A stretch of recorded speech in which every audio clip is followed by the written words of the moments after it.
Hey, what's up, everybody? It's BDF44 coming at you with another video. So, as I said, I'll jump right back into it. This is maybe a minute and a half after I made my last video.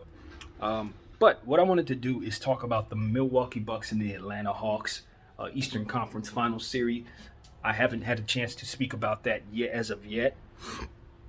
Not to the length that I would like to. Now, I did mention to you guys how I felt about this series. I take that back. I definitely did, because I said something about it in regards to the video where I spoke as much about how I didn't like how Milwaukee plays. So I guess my point of view today is to just kind of tell you what I expect to see.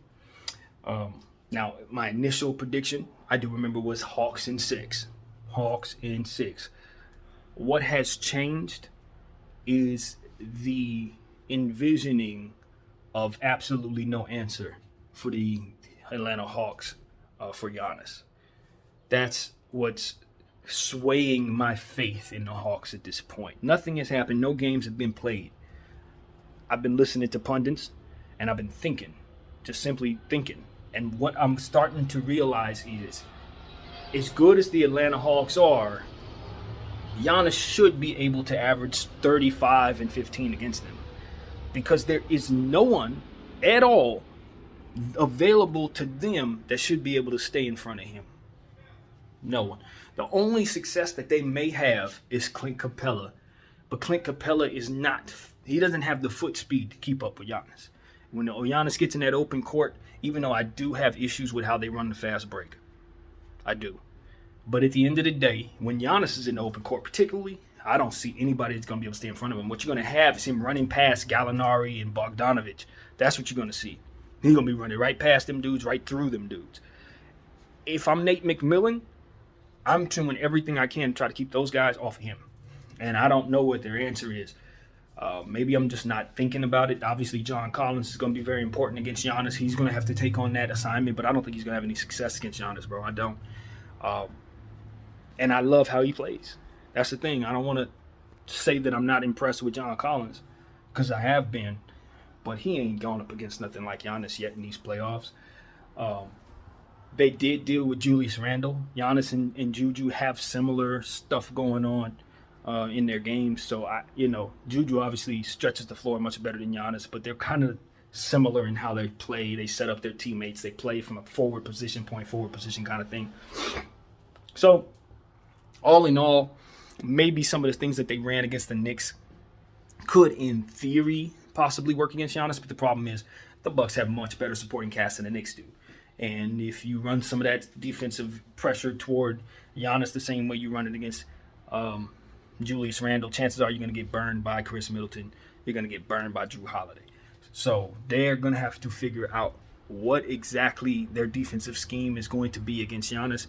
And if it doesn't work, be ready to make adjustments quickly, because that's what's going to be the story for this series. Now, I do believe the Hawks have the coaching edge. I like Nick McMillan a lot better than I like Budenholzer. But at the same time, at the end of the day, I do think that the Milwaukee Bucks franchise right now has a better roster than Atlanta.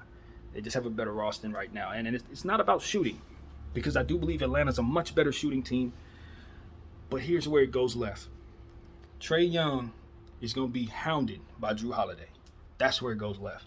So that edge that the Hawks have against most teams, where Trae Young gets to go off and do crazy stuff, what I think is going to end up happening is Trae Young's going to be off, but Trae Young's going to be aggressive. So they're going to be missing a lot of shots. And those shots are going to turn into scoring possessions for the Milwaukee Bucks. So the question is, with the stagnant offense that the Milwaukee Bucks run, can they take advantage of the turnovers that I believe they're going to force with their defensive play? Because that's what it's going to be all about. If the Milwaukee Bucks can exert their will on the Atlanta Hawks, out-rebound them, if Giannis can win that battle against those two bigs that the Atlanta has, the Milwaukee Bucks should win most of the games they're in. They should probably win the series in 5. Because really, it's just going to be about how the hell do you stop that 2-time MVP. That's what it's going to be about. Because Drew Holiday is going to neutralize Trae Young. That's happening. I'm telling y'all, that's happening right now. Gallinari and Bogdanovich are very, very important in this series. Because where Atlanta could win this is shooting the ball. That's where they can win this series. When I saw Atlanta winning this series in 6, Where my head went was I see no answer for the type of scoring droughts that I believe are coming for the Milwaukee Bucks. And during those scoring droughts, I expect to see 3-point shooting by the Atlanta Hawks. And if that does happen, you're going to see leads go from 2 to 10 really, really quickly. Because that's what it is. Milwaukee runs such stagnant offense most of the time that it's going to get to a point where Atlanta's going to see opportunities to score and get in rhythm over and over again. So that's what I think. Milwaukee can't continue to shoot these shots in early in the shot clock. They do that too much. It turns into early possessions for their opponent. I saw that against the Nets too much. The Atlanta Hawks run the fast break much better than the Nets did at half-mast without a healthy Kyrie Irving. They got to adjust to that. Also, one of the things that the Milwaukee Bucks appreciated in that Nets series was the fact that they had the inside edge. They had the interior edge. Atlanta has much more size than the Nets. So that's going to be a thing. Foul trouble is going to be a thing in this series. You got to pay attention to the foul situation. If Giannis gets in foul trouble charging into people, that can cost him a game or two in this series. He needs to be on the floor because they don't have the edge against this team without Giannis. If for any reason he's not playing, Atlanta could smoke the Milwaukee Bucks. Because as much as I like Chris Middleton and Drew Holiday, they're not going to be able to deal with all the weapons that the Atlanta Hawks have. Giannis needs to play, and he needs to play a lot. So those are the things I'm paying attention to. And mind you this, Giannis was gassed in that last series. In that last series, at the end of that game, he didn't look like he had a whole lot left. So the extended rest that the Milwaukee Bucks have had since they've been waiting has been a good thing. I expect him to be fresh in this series. But because he's already been gassed in these playoffs, I could totally see him getting gassed in this series as well. So with those two things needing to happen, I think that favors the Atlanta Hawks somewhat. It really does. It favors them because what you're going to have is if Giannis is getting tired, you got that dynamic I just talked about where the Atlanta Hawks are just flat out a better team than Milwaukee. So that's very, very important. And also, I'm looking at a guy like Bobby Portis. He just hasn't played, man. What's going on? Budenholzer, why aren't you playing this guy? This is a man who can give you 20 and 10. And he can shoot the three. He can be a force of physicality against guys like John Collins. You're going to need to use Bobby Portis more than you have, particularly if Giannis is going to be gassed. So I'm looking forward to seeing what Budenholzer does there. It would behoove him to use one of his better offensive players in a series where he's going to need offense. Facts. So play him. Don't play around. Don't act like Bobby Portis ain't one of them dudes. He could be a 6 Man of the Year candidate easily. Give him his minutes.